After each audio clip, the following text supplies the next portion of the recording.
Hey everyone, कैसे हो सभी। होप सभी बढ़िया होंगे, बढ़िया से प्रिपरेशन चल रही होगी। सो गाइस, वेलकम और welcome back to the channel. इस वीडियो में हम बात करने वाले most awaited video that is SBI clerk pre plus mains strategy के बारे में। ओके, तो लास्ट में मैं दूंगी आपको एक pro tip that is for beginners only, और उसको देखने के बाद में आपको काफ़ी ज़्यादा कॉन्फिडेंस आने वाला है, ये मेरी गारंटी है। ठीक है, तो वीडियो को बिना किसी स्किप किए हुए कुछ भी स्किप मत करना और पूरा देखना। ठीक है, सो वीडियो हो जाता काफ़ी बड़ा अगर मैं सारे सब्जेक्ट्स ऐड कर देती, इसीलिए ये वीडियो मैंने रखा है पार्ट्स में। तो पार्ट 1 में हम लोग इंग्लिश की बात करेंगे। ओके, सो अभी इसी मोटिवेशन के साथ कि अब की बार SBI पार काफ़ी ज़्यादा टाइम है हम लोगों के पास में, जनवरी में होने वाला है, प्री मेंस होगा फरवरी में। ठीक है, तो एज एक्सपेक्टेड चलिए स्टार्ट करते हैं, ज़्यादा डिले नहीं करेंगे। ओके, एक एक चीज़ को बहुत ध्यान से और बहुत बारीकी से सुनना।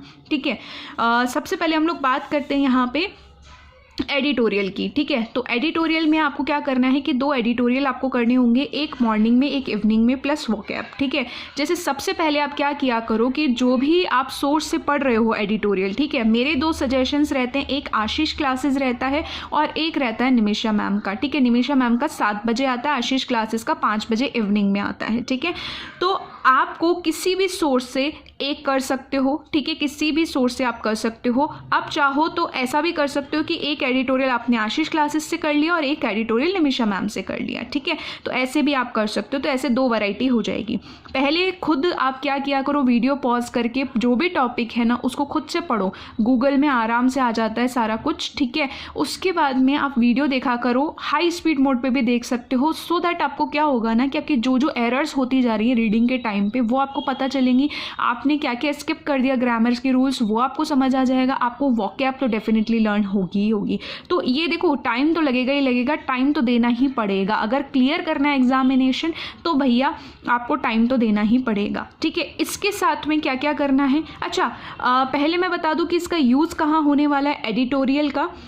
तो देखो, एडिटोरियल से आपको सीखने को मिलेगा पार्ट्स ऑफ स्पीच। एटलीस्ट आपको जो आपका आर्टिकल क्या है, एडजेक्टिव क्या है, इसका क्या यूसेज है, एडवर्ब कैसे लगाना है, वर्ब क्या है, स्ट्रक्चर आपको एक सेंटेंस का समझ में आता है, पार्टिसिपल क्या है, मतलब पूरे की पूरी part of speech of grammar जितना भी है ना, 8 पार्ट ऑफ स्पीच के आसपास है, तो वो सब कुछ यहाँ पे आपको समझ में आएगा। और आशीष अरोड़ा सर भी आशीष क्लासेस में जो आशीष सर हैं वो भी काफ़ी अच्छे से आपको इस चीज़ को एक्सप्लेन करते हैं, सेम एज निमिषा मैम। ठीक है, तो ये चीज़ रहेगा। उसके साथ में आप बिल्कुल भी स्किप मत करना, that is 5 idioms, 5 phrasal verb और 5 कंफ्यूजिंग वर्ड्स। ठीक है, तो 15 चीज़ें आपको डेफिनेटली लर्न करनी है। ओके, और इसका सोर्स भी मैं आपको बता देती हूँ, जो कि आपकी एग्जाम ओरिएंटेड सोर्स है। नीतू सिंह मैम की बुक आती है इंग्लिश ग्रामर की, उसमें जितनी भी ये चीज़ें दे रखी है ना, डेली आपको 5-5 करनी है। आपने कर ली ना, एग्जाम ओरिएंटेड रहेगी, ये मेरी गारंटी है। ठीक है, और उसी में से आपको प्री से ज़्यादा मेंस में ये चीज़ें काफ़ी आती है, स्पेशली SBI क्लर्क मेंस के अंदर। ठीक है,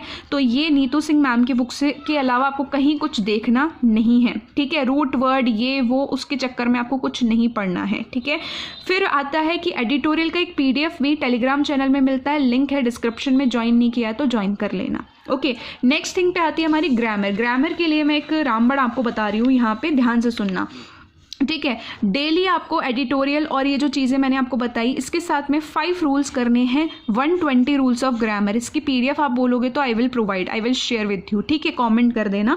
तो निमिषा मैम की ये एक PDF है, उससे आप कर सकते हो। इसके अलावा कहीं पर भी आपका कुछ भी बाहर नहीं आएगा, क्योंकि इसका जो मेन रोल होता है ना वो होता है एरर्स में, और वो भी आपको सबसे ज़्यादा कहाँ काम आएगी, प्री के अंदर ओनली। ठीक है, क्योंकि मेंस आपकी मांगता है अंडरस्टैंडिंग, और वो आती है आपकी रीडिंग से। ठीक है, तो वहां पे आपका 95 से 98% मेंस में काम चलेगा। सिर्फ अंडरस्टैंडिंग आपकी कितनी अच्छी है, कॉम्प्रीहेंड करना है किसी चीज़ को, समझना है आपको, तभी आप आंसर कर सकते हो मेंस में। बाकी प्री में तो आपका रूल्स ज़्यादा फॉलो होगी, तो इसीलिए ज़्यादा के चक्कर में मत पड़ो। फिर भी कई लोग होते हैं कि नहीं, मेरे को PDF से नहीं होगा, मुझे समझना है, तो उसके लिए आप वीडियो को देख सकते हो। 12 घंटे की मैराथन है निमिषा मैम की अगेन, तो 12 घंटे की एक दिन में तो देखनी नहीं है, थोड़ा थोड़ा करके आप देख सकते हो, है ना। जैसे 5-5 रूल्स आपके कवर हो जाए तो मुझे लगता है आधे घंटे का आपका रोज का देख सकते हो। ठीक है, ऐसा।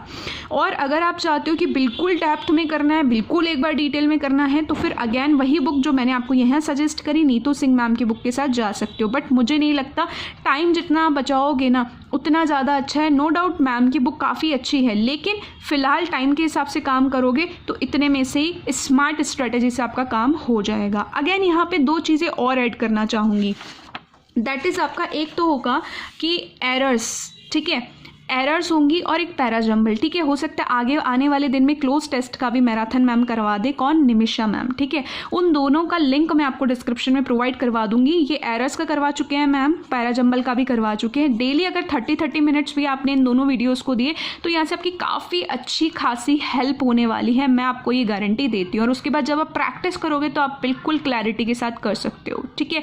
ये है, तो ये दोनों वीडियोज़ एटलीस्ट आप मिस मत करना, ओके। नेक्स्ट हम लोगों का रहेगा क्या, 3rd नंबर पे प्रैक्टिस रहेगा। प्रैक्टिस में 2 चीज़ें, sectional mock pre plus mains और दूसरा पीडीएफ। पीडीएफ की ऑल्टरनेटिव होती है topic wise quiz and mini mocks, जो कि आपको प्री प्लस मेंस के लिए अगेन चाहिए होगी, ठीक है। अब होगा क्या, ये जो सेक्शनल मॉक है वहाँ तक आपको पता चलेगा कि आपकी तैयारी कितनी है, लेकिन पीडीएफ और टॉपिक वाइज क्विज वहाँ काम करेंगी जो कि आपके वीक टॉपिक्स जा रहे हैं ना मॉक के अंदर। तो मॉक में आप कई बार बोलते हो ना यहाँ तक मार्क्स स्टक हो गए, अब ये आगे नहीं बढ़ रहे हैं, तो जो आपके बार बार गलत हो रहे हैं या जो आपको अटैम्प्ट करने में कॉन्फिडेंस नहीं आ रहा, उन टॉपिक्स की अलग से प्रैक्टिस करने के लिए ये दूसरा सोर्स जो मैं आपको बता रही हूँ ये ज़रूरी है, ठीक है। अब आप इसको पेड भी रख सकते हो, फ्री भी रख सकते हो। अगर आप पीडीएफ से कर रहे हो तो मेक श्योर कि आपको टाइमर के साथ में करना है, बिना टाइमर का कोई मतलब नहीं है, और उसका झंझट ही खत्म हो जाए उसके लिए मैं आपको हमेशा टॉपिक वाइज सजेस्ट करती हूँ, ठीक है। तो पेड अगर आप जाना चाहते हो तो दैट इज आपके पास 2 सोर्सेज है, स्मार्ट कीड़ा और गाइडली, दोनों में से कोई एक, ओके। फ्री में अगर आप जाना चाहते हो तो दैट इज आपके पास में प्रैक्टिस मॉक पे मिल जाएंगे मिनी मॉक्स, और अड्डा बहुत ही अच्छा सोर्स है, अड्डा पे भी आपको फ्री ऑफ कॉस्ट मिल जाएगा। इसके अलावा बहुत सारे प्लेटफॉर्म्स पे चीज़ें अवेलेबल हैं, ठीक है। बट अगेन हमको क्या रखनी है, लिमिटेड सोर्सेज रखनी है। तो ये आपका प्रैक्टिस का हो जाएगा। अब नेक्स्ट आता है कि हमारे मार्क्स ही नहीं इंक्रीज हो रहे हैं ना इंग्लिश सेक्शन के अंदर, हमारे को बिल्कुल एक जगह स्टक ही हो गया है, तो उसके लिए हमको क्या करनी होती है, 4th नंबर पे आता है हमारे पास में target based study. Target based study में सबसे पहली चीज़ आपको ध्यान रखना है कि दोस्ती कर लो इंग्लिश से। जैसे क्वांट रीजनिंग को ट्रीट करते हो, कई लोग करंट अफेयर्स को ट्रीट करते हैं, कंप्यूटर को ट्रीट करते हो, डिस्क्रिप्टिव को, वैसे ही आपको इंग्लिश को भी ट्रीट करना है। आपका दोस्त बना लो, उसको दुश्मन बनाओगे ना ये कभी भी आपका साथ नहीं देगी, आपको हमेशा फंसाएगी, हमेशा। मैंने ऐसे स्टूडेंट्स देखे हैं जो इतने ज़्यादा ब्रिलियंट होते हैं, इतने ज़्यादा ब्रिलियंट होते हैं कि उनके इंटरव्यू में भी बहुत अच्छे अच्छे मार्क्स होते हैं, लेकिन उनका सिर्फ रहता है तो इंग्लिश की वजह से, है ना, इंग्लिश की वजह से उनके फाइनल कट ऑफ में काफ़ी अच्छे मार्क्स स्कोर वो नहीं कर पाते।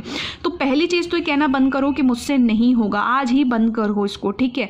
तो आज से आपने क्या कर ली, इंग्लिश से दोस्ती कर ली। अब आप क्या करोगे, सबसे पहली चीज़ है ना आपको क्या ध्यान रखनी है कि पहले टारगेट बनाओगे 10 मार्क्स का, चाहे वो प्री हो या मेंस हो। सबसे पहले अगर आप बिगनर हो तो प्री पे अपना थोड़ा हाथ बिठाओगे, वो कैसे वो आगे मैं बताऊंगी। और अगर आप थोड़े पहले एग्जाम्स दे चुके हो तब भी आपकी इंग्लिश अगर वीक है तो आप ऐसे टारगेट बनाना कि 10 मार्क्स पहले आपको करने हैं। 10 मार्क्स जैसे जैसे आपके आने लग जाए 1, 2, 3 मार्क्स के अंदर, फिर आपको 15 मार्क्स अचीव करने हैं, फिर उसके बाद में आपको 20 मार्क्स का टारगेट एंड सो ऑन बनाना है ना। प्री में ये टारगेट बनाना सेक्शनल मार्क्स से बहुत ईजी होता है क्लर्क लेवल एग्जाम में, लेकिन मेंस में वहीं अगर आप टारगेट बनाओगे ना तो आपसे नहीं हो पाएगा, है ना, एकदम सेक्शनल से। तो सेक्शनल की जगह आप क्या कर सकते हो ना, मिनी मॉक से शुरुआत करो। अभी अभी मैंने बताया मेंस में आपको काफ़ी हेल्प करेगी ये मिनी मॉक्स, जो कि आपकी प्रैक्टिस मॉक अड्डा पे फ्रीली आपको अवेलेबल है ना। 20 एक क्वेश्चन करके आपके आ जाते हैं जो आपको काफ़ी हेल्प करते हैं, ओके। एक चीज़ और ऐड करना है इसके अंदर, अटैम्प्टिंग स्ट्रेटेजी और मार्क फॉर रिव्यू, ठीक है। मार्क फॉर रिव्यू देखो, अगर आपने अटैम्प्टिंग स्ट्रेटेजी अच्छी रखी है ना कि जैसे आपको स्टार्ट में पहले मिसलेनियस करने हैं, मिसलेनियस में भी वर्ड स्वैप होते हैं, इनएप्रोप्रिएट वर्ड होते हैं, फिर उसके बाद में फिलर्स आता है, फिर आपके इस तरीके से अगर आप चलते हो ना, और फिर जाके लास्ट में आप पहले पैराजम्बल करो, फिर क्लोज टेस्ट एंड देन सबसे लास्ट में 3rd स्टेज में दैट इज आरसी, तो आपको काफ़ी बेनिफिट मिलेगा। अटैम्प्टिंग स्ट्रेटेजी शुरुआत से ही अगर अच्छी रख ली ना आपने तो आपको कहीं अटकने वाले नहीं हो। इस चीज़ का ध्यान रखना। एक्यूरेसी तभी आएगी जब अगर आप कॉन्सेप्ट आपके अच्छे हैं तो आपको एक्यूरेसी और तभी आएगी, और साथ में स्पीड भी आपकी ऑटोमेटिकली बढ़ेगी, ठीक है। आपको कंसिस्टेंसी रखनी पड़ेगी, इंग्लिश चीज़ ही ऐसी है, ठीक है ना। अब यहाँ पे बात आ रही है हमको अपार्ट फ्रॉम मॉक क्या करना है 5th नंबर पे, दैट इज़ आपको 4 टॉपिक्स डेली करने, क्योंकि मैंने बोला टू डू लिस्ट आप खुद की बनाओगे, अभी मेरी गारंटी है, ठीक है। तो आपको क्या करना है कि प्री के अंदर जैसे आपने एरर्स, पैराजंबल, क्लोज टेस्ट तो हमेशा रोज डेली विदाउट एक दिन भी आप स्किप नहीं कर सकते, सबसे ज़्यादा स्कोर यहीं से करोगे अपार्ट फ्रॉम आरसी, ठीक है। तो ये तो आपको पूरे के पूरे अच्छे करने ही है, प्लस आपको एक टॉपिक जैसे आपने एक्स्ट्रा में फिलर्स ले लिया, फिर जैसे एक दिन आपने फिलर्स रखा, फिर नेक्स्ट डे हुआ, फिर एरर, पैराजंबल, क्लोज टेस्ट की एक एक क्विज तो लगाई, प्लस इसके साथ में आपने वर्ड स्वैप लगा लिया, ठीक है। फिर नेक्स्ट उसके अलावा नेक्स्ट डे हुआ, इस तरीके से आपके सारे टॉपिक्स कवर भी होते चले जाएंगे और जो स्ट्रॉन्ग रखने हैं वो स्ट्रॉन्ग ही रहेंगे, ठीक है। अब बात आती है यहाँ पे मेंस में भी कोई ज़्यादा फर्क नहीं है, लेकिन मैंने आरसी इंक्लूड किया क्योंकि प्री का तो आपका मॉक से ही हो जाएगा आरसी, लेकिन मेंस में ना थोड़ा ध्यान देना जरूरी है, बहुत ज़्यादा आरसी आते हैं, ठीक है। आपको पता है कि यहाँ पे 40 क्वेश्चंस 40 मार्क्स के 35 मिनट्स में आपको करने होंगे मेंस में, इसीलिए आरसी एक रोज डेली करना है। ऐसे ही क्विज एरर्स की, ऐसे ही फिर एक दिन क्विज में आप ऐड कर सकते हो पैराजंबल, और पैराजंबल के साथ में जैसे आपने पैरा कंप्लीशन ऐड कर दिए 5 क्वेश्चंस कंप्लीशन के, ठीक है। फिर नेक्स्ट डे हुआ अगेन आरसी, एरर्स, फिर नेक्स्ट डे आपको क्या करना है, क्लोज टेस्ट करना है। क्लोज टेस्ट के साथ में आप क्या ऐड कर सकते हो, थीम बेस्ड, मतलब जैसे इन्फेरेंस बेस्ड ऐसे क्वेश्चंस। तो समझ आ रही है मेरी बात, मेंस में पैराजंबल और क्लोज टेस्ट अगर आप ऐड करोगे तो ऐसे 5 टॉपिक्स बन जाएंगे आपके, लेकिन हमें सिर्फ 4 का टारगेट रखना है, क्योंकि अदर सब्जेक्ट्स पे भी तो ध्यान देना है कि नहीं देना है ना, तो बस इसीलिए है ना, इस तरीके से आपको करना है, ओके। अब नेक्स्ट बात आती है कि प्रैक्टिस सेक्शन में क्या क्या चीज़ें होंगी और कितने मार्क्स इंपॉर्टेंट है देने, ओके। तो देखो सबसे पहली चीज़ मैं यहाँ पे आपको बता दूँ कि जो टॉपिक्स आने वाले हैं ना, आप इसका स्क्रीनशॉट ले लो, ठीक है। स्क्रीनशॉट ले लो कि ये वाले टॉपिक्स आपके पूरे प्री प्लस मेंस दोनों के अंदर आएंगे और ये सिर्फ और सिर्फ मेंस के अंदर दिखेंगे आपको, है ना। तो ये थोड़ी अच्छी प्रैक्टिस आपकी हो जाए। अब बात आती है यहाँ पे मैंने अलग से एरर्स क्यों लिखा है, क्योंकि यहाँ पे इसको लिखने का मतलब ये है कि ये वन टाइम कॉन्सेप्ट्स है, अगर आपने इसको एक बार कर लिया ना उसके बाद जस्ट प्रैक्टिस नीडेड, ओके। तो आप आराम से अच्छे से कर सकते हो, यही चीज़ मैं बता रही थी बिगनर्स के लिए, ठीक है। ऐसे ही यहाँ पे मेंस में हो सकता है सरप्राइज बैंक ऑफ इंडिया है तो न्यू पैटर्न कुछ डाल दे, और वो भी क्या होगा, जो आपका पड़ी हुई चीज़ें जैसे मैच द कॉलम में फिलर्स डाल देगा, मैच द कॉलम के साथ में एरर्स को फिट कर देगा, जैसे अभी आपने देखा होगा कि IBPS PO मेंस में वर्ड स्वैप के क्वेश्चंस 2-2 नंबर में आ गए थे, वैसा कुछ करने का ट्राई करेगा। तो ये न्यू पैटर्न के लिए भी हमको तैयार रहना है। अगर आपने इन वन टाइम कॉन्सेप्ट्स को ढंग से कर लिया ना तो 80 to 85 मार्क्स आपके यहीं से बन जाएंगे, और इसके बाद में फिर आपका आरसी वगैरह आता है जिसमें हम लोग प्रो हो ही जाते हैं। अब बात आती है यहाँ पे ना कि देखो करना क्या है, अगर आप पहले एग्जामिनेशंस दे चुके हो ना प्री प्लस मेंस के, या पहले प्री क्लियर कर चुके हो, तो आपको डेली एक फुल लेंथ मॉक देना है फिलहाल के लिए, ठीक है। और साथ साथ में आपको 2 सेक्शनल मॉक देने हैं, ठीक है, प्री के, है ना। और इनका रिवीजन एनालिसिस हाथों हाथ करोगे। अब एक वीक के अंदर आप क्या करोगे, 2 सेक्शनल भी लगाओगे मेंस के, चाहे वो क्वांट हो या इंग्लिश हो, ठीक है। और बाकी तो मैंने आपको बता ही दिया कि डेली में मेंस कैसे आप एडजस्ट करोगे टॉपिक वाइज क्विज के थ्रू, क्योंकि बहुत ज़्यादा मेंस नहीं होता, मेंस बहुत टाइम टेकिंग होता है, तो रोज़ आप डेली इतना सब नहीं कर पाओगे ना, अदर सब्जेक्ट्स भी आपको करने हैं, तो इसीलिए आपको इस तरीके से चलना है।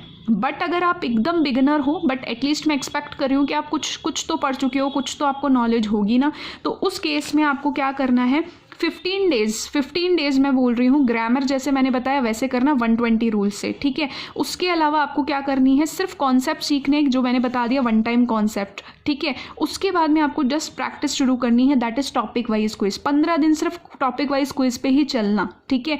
उसके बाद में धीरे धीरे आप क्या करोगे, 15 दिन के अंदर ही अंदर आप इतना कॉन्फिडेंस आ जाएगा आपके पास में कि आप मिनी मॉक्स भी धीरे धीरे स्टार्ट कर दोगे, ठीक है। क्योंकि मैंने क्या बोला, 80 to 85 मार्क्स इसी से ही आ जाएंगे आपके, 100% ये रियल टाइम अप्रोच बता रही हूँ आपको, ठीक है। तो मिनी मॉक्स आपने लगा दिए, उसके बाद में जब आपकी होना 20-25 दिन होना स्टार्ट हो जाएंगे ना, उसके बाद में आप सेक्शनल स्टार्ट करोगे प्री, ओके। तो प्री जैसे जैसे धीरे धीरे होने लगेगा, अगर इसी सिस्टम में चलते हो 3 स्टेप अगर आप फॉलो करते हो, देन आप थोड़ा फिर मेंस का स्टार्ट कर सकते हो, क्योंकि यहाँ तक आने का मतलब ये है कि 80 to 85% आपका एक्सपेक्टेड है कि अच्छे से आप कर चुके हो प्रैक्टिस, ठीक है। तो इस तरीके से आपको मॉक की स्ट्रेटजी रखनी है। देन आपके पास में एक चीज़ याद रखना, मैंने क्या बोला, अगर आप आज से शुरुआत करना चाहते हो ना तो आज से ही आप प्रैक्टिस स्टार्ट कर सकते हो, डे 1 से बिगिनर्स, ठीक है। क्योंकि एरर्स ही ऐसी चीज़ होती है जिसमें टाइम लगेगा, बाकी और किसी भी चीज़ में टाइम नहीं लगेगा, ठीक है। अब मेंस मैंने बताई दी अंडरस्टैंडिंग पे बेस्ड है, इसके अलावा मैं आपको कुछ प्रो टिप्स देना चाहती हूँ जो बहुत ज़्यादा इंपॉर्टेंट है। अगर आपने इस पर ध्यान नहीं दिया तो कोई फ़ायदा ही नहीं है पढ़ाई करने का, है ना। अगर क्वांटिटी को आपने टाटा बाय बाय नहीं बोला, बहुत ज़्यादा क्वांटिटी आपने रख ली और क्वालिटी आपकी ज़ीरो है, क्वालिटी का क्या मतलब, रिविजन एनालिसिस बिल्कुल भी नहीं है, आप डाउट्स बिल्कुल भी नहीं पूछते हो, आप प्रॉपरली मॉक का एनालिसिस नहीं करते हो और हद से ज़्यादा आपने सोर्सेज रखे हुए हैं, तब कोई मतलब नहीं है इस क्वांटिटी को रखने का। तो इसकी जगह आपको क्वालिटी रखनी है। अनलिमिटेड सोर्सेज को नहीं रखना, लिमिटेड सोर्सेज 1 या 2, ज़्यादा से ज़्यादा 2 होते हैं, इससे ज़्यादा नहीं, ठीक है। और एक चीज़ होती है ना हमारी सबसे ख़राब आदत की, हम एक ही दिन में सब कुछ कर देना चाहते हैं, एक ही दिन में हम सब कुछ, मैम मेरे मार्क्स नहीं आ रहे, एक दिन आपने मॉक लगाया 15 मार्क्स, दूसरे दिन आपने लगाया 15 मार्क्स आ रहे हैं प्री में या मेंस में, ठीक है।